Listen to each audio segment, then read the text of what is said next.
Darío, permíteme hacerte una pregunta. ¿Tú crees que es posible en el mundo animal, en el mundo de los animales selváticos, que puedan dormir juntos, puercoespín, una hiena, un erizo? Eh, ¿Qué te parece? ¿Tú crees que es posible eso?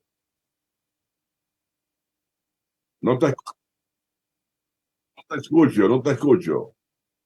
Yo digo, se han visto muchos casos extraños en el reino animal. Yo he visto videos de leones cuidando a un ciervo pequeñito, por ejemplo, Sí, sí. defendiéndolo de los fuertes. Ajá, ajá. En un lugar también, de noche, había una vaca que sonaba, ¿no? Y Ujú. pusieron una cámara a ver qué es lo que pasaba. Pues mire, cuando un jaguar era pequeño, esa vaca le alimentaba con su leche. Y el Oye, jaguar iba de noche, después de grande, como a ver a lo que parece creía era su mamá. oiga eso. Pues oye este caso. Un equipo internacional de biólogos conservacionistas, dirigidos por la Universidad de York, en Canadá, obtuvo evidencias de depredadores y teóricos presas compartiendo la guarida en el refugio para la conservación de la vida silvestre en Lewa, al norte de Kenia. El hecho constituye la primera observación de un fenómeno de este tipo en África, según publicaron en African Journal of Ecology. Entre los años 2016 y 2021, los investigadores monitorearon 5 madrigueras de hienas manchadas, empleando cámaras de trampa, y para la sorpresa de 12 guaridas pudieron observar a puercoespines y jabalíes que durante meses ocuparon el lugar al mismo tiempo que sus depredadores naturales. En una contabilización, 7 hienas, 3 jabalíes y 2 puercoespines convivieron entre enero y marzo del 2016, y durante esos mismos meses del 2017, en otro agujero residían 11 hienas, 6 jabalíes y 2 puercoespines entre marzo y abril del 2018 y entre marzo y mayo del 2019. Los animales realizaban salidas y regresaban diariamente a la guarida usando la misma entrada, a veces con menos de 5 minutos de diferencia, y convivían. Y a veces, señores, nosotros los humanos no podemos convivir como conviven esas fieras de la selva. ¿Qué les parece? Bueno, y sobre todo los jabalíes con las hienas, porque en el caso de los puercoespines no es fácil entrarle. No es fácil. Sí. Bueno, pese a que a las selvas tropicales se les considera el pulmón de la Tierra, son los océanos los que proporcionan entre el 50 y el 80% del oxígeno que respiramos. John F. Kennedy dijo una vez que estamos atados al océano y cuando volvemos al mar, ya sea para navegar o para mirar, volvemos al lugar de donde venimos. Una cita que resulta más real de lo que uno podría pensar, porque cada uno de nosotros está inexorablemente ligado a los océanos. Y es que además de que toda la vida en la Tierra se originó en sus profundidades, los océanos también son cruciales para nuestro futuro. Recientemente la superficie del mar alcanzó un nuevo récord de temperatura en un proceso de calentamiento que los científicos reconocieron que no entienden muy bien. Fue brusco, rápido e inesperado, superando en algunos lugares en 13,8 grados Celsius la media registrada entre 1981 y 2011. Este aumento de temperatura puede tener serias consecuencias para la vida en la Tierra. Los océanos cubren aproximadamente el 71% de nuestro planeta y son fundamentales en los procesos que nos mantienen vivos.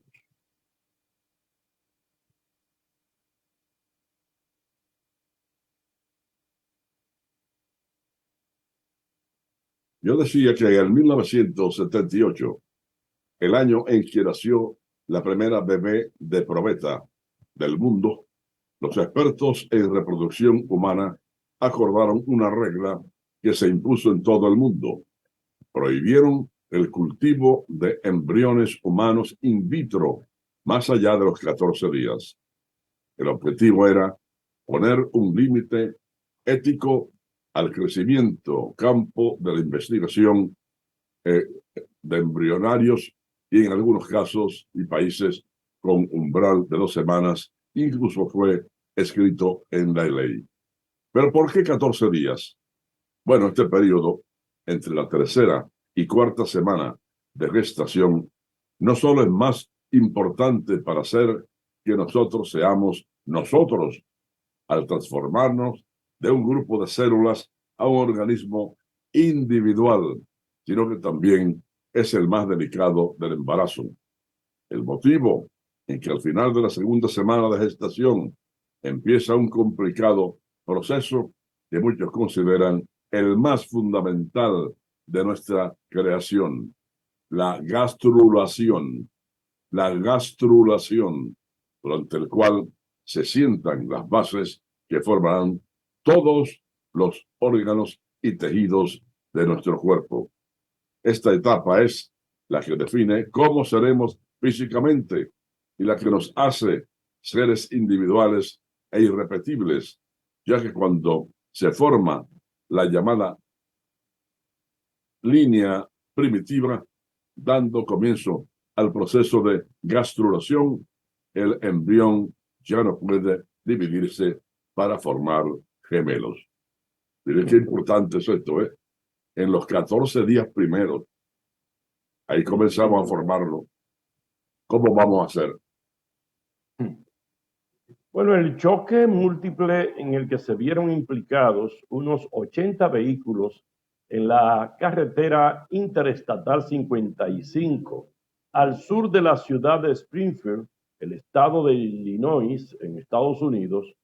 Esto durante una tormenta de arena, pues resultó en múltiples muertos y decenas de heridos, declaró un funcionario policial, según un informe de Reuters. Unas 30 personas fueron trasladadas a hospitales con heridas, informó el portavoz de la Policía Estatal de Illinois, Ryan Sterry, en una rueda de prensa. El portavoz sostuvo que al menos 6 personas murieron. Sterry afirmó que entre 40 y 60 automóviles y varios camiones de gran tonelaje colisionaron en la autopista. 2 de los camiones se incendiaron y posiblemente uno de ellos explotó. La causa del accidente se debe a los fuertes vientos que soplan con polvo de los campos de cultivo a través de la carretera, y eso produce que haya visibilidad cero, explicó el portavoz. El funcionario policial destacó que no es la primera vez que una tormenta de polvo causa un accidente en Illinois. Sin embargo, agregó que el número de vehículos y víctimas involucradas era inusual. Bueno, eso tienen que revisarlo ahí. Usted sabe que esos grandes cultivos llanos, planos, de vegetales que no son permanentes, no son plantas permanentes, sino que se cultivan, como el trigo, por ejemplo, y una vez lo cortan. Los cereales. Los cereales, sobre todo, entonces producen eso. En la década de los 30, en la época de la Gran Depresión, en Estados Unidos se produjeron muchas oleadas así de tormenta de arena, y luego se vio cuál era la razón y entonces se procedió a tener más cuidado con eso y hacer incluso barreras entre un cultivo y otro, barreras de árboles, ¿no? para contrarrestar un poco el viento y el arrastre que ese viento produce. Así es. Señor, el científico Geoffrey Hinton, considerado como el padre de la inteligencia artificial por sus aportes a su desarrollo, advirtió en una entrevista que le hizo The New York Times sobre los riesgos que el trabajo de su vida puede suponer para la humanidad. Oigan esto, Hinton, galardonado en el 2018 con el premio Turing, desarrolló en el 2012 junto con dos estudiantes de la Universidad de Toronto la tecnología fundacional de los sistemas de inteligencia artificial usados hoy en día por grandes compañías como la OpenAI, la Google y la Microsoft para crear sus plataformas de inteligencia artificial generativa. El experto trabajó en Google durante más de una década. Sin embargo, decidió renunciar a su puesto en el gigante tecnológico hace un mes para poder hablar libremente sobre las consecuencias que el mal uso de la inteligencia artificial generativa podría tener sobre la humanidad. De acuerdo al ingeniero, los nuevos sistemas de inteligencia artificial podrían suponer grandes avances en áreas que van desde la investigación médica hasta la educación. No obstante, advirtió, esta tecnología puede ser una herramienta de desinformación y podría ser un riesgo para la humanidad. Es difícil ver cómo se puede evitar que los malos actores la utilicen para cosas malas, comentó el científico Geoffrey Hinton. En esta cuestión de la inteligencia artificial, Darío, si tú le pides al sistema que te componga una canción, te compone la canción. Si le pides que te haga un verso, un poema, también te hace un poema. Y el miedo que siempre ha existido sobre eso, sobre el desarrollo de la inteligencia artificial, es que se le suelte al ser humano, o sea, que no haya control. Se han hecho muchas películas de ficción alrededor de esto y en el futuro los robots con inteligencia artificial que se rebelan contra los seres humanos. Y bueno, hubo un caso de una película de hace unos 30 años que trataba sobre un robot de esta naturaleza con inteligencia artificial que controlaba las armas nucleares en Estados Unidos, que llegó un momento y no le obedecía a los que programaban las computadoras y comenzó a inventarse una guerra con la Unión Soviética.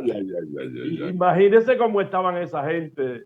Y entonces inició una guerra, pero al final le dijo que era un juego. Tú sabes una cosa, ¿quién está más preocupado con esto? Los educadores, las universidades. Tú vas a ver cuántas composiciones para optar por un título en una universidad van a ser sacadas de ahí y no precisamente de la inteligencia del individuo. Sí, sí. No, y desde ya usted ve las copias y las cosas que la gente vive haciendo y armando cosas de pedacitos de distintas cosas. Geoffrey Hinton teme que esto pueda suceder como suceden las cosas ahora en las redes artificiales. Pero hacia allá vamos, don Ramón. Bueno. Hacia allá vamos como quiera y nadie va a parar. Es igual que la clonación. Eso de la guerra de la galaxia, que se ven y que personas con aspecto de animales, pero inteligentes. Eso es posible. Eso es posible. Todo ese tipo de cosas. Han hecho una película ahí de unos monos inteligentes. Sí. Bueno. Mire, la Sociedad de Neumólogos del Norte inició una semana de asma y sus directivos, Esther López y Plutarco Arias, hablan a continuación sobre el daño que causan en los pulmones los vertederos.